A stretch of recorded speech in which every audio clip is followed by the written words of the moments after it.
लालच का फल। एक समय की बात है कि एक बूढ़ा व्यक्ति 3 सी गठरियां लेकर रास्ते में खड़ा हुआ था। तभी वहां से एक जवान लड़का गुजरा।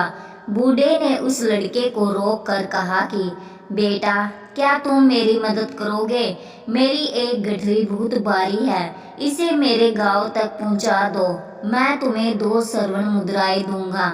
लड़के ने कहा कि मैं आपकी मदद करने के लिए तैयार हूँ। लड़के ने एक गठरी उठा ली, वह बहुत भारी थी।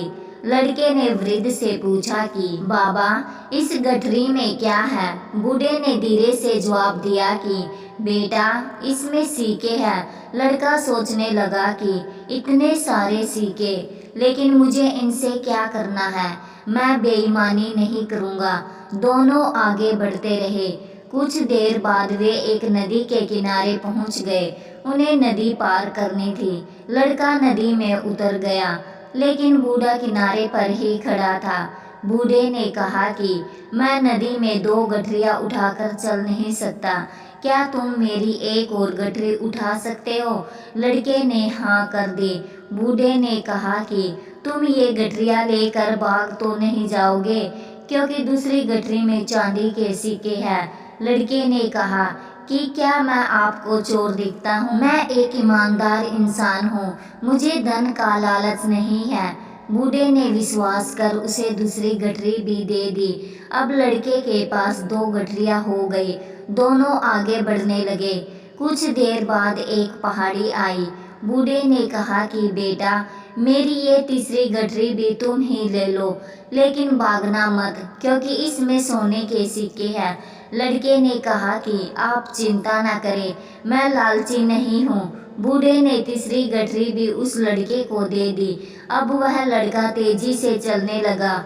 बूढ़ा काफी पीछे रह गया। लड़के ने सोचा कि अगर मैं ये तीनों गठरियां लेकर भाग जाऊंगा तो मेरी गरीबी खत्म हो जाएगी।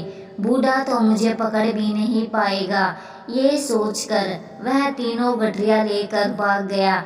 बूढ़ा पीछे से चिल्लाता रहा, लेकिन लड़के ने पीछे मुड़कर नहीं देखा और बूढ़े की नजरों से अंतर्ध्यान हो गया। लड़के ने घर पहुंचकर गठरियां खोली तो उसमें मिट्टी के सिक्के थे। ये देखकर वह हैरान रह गया।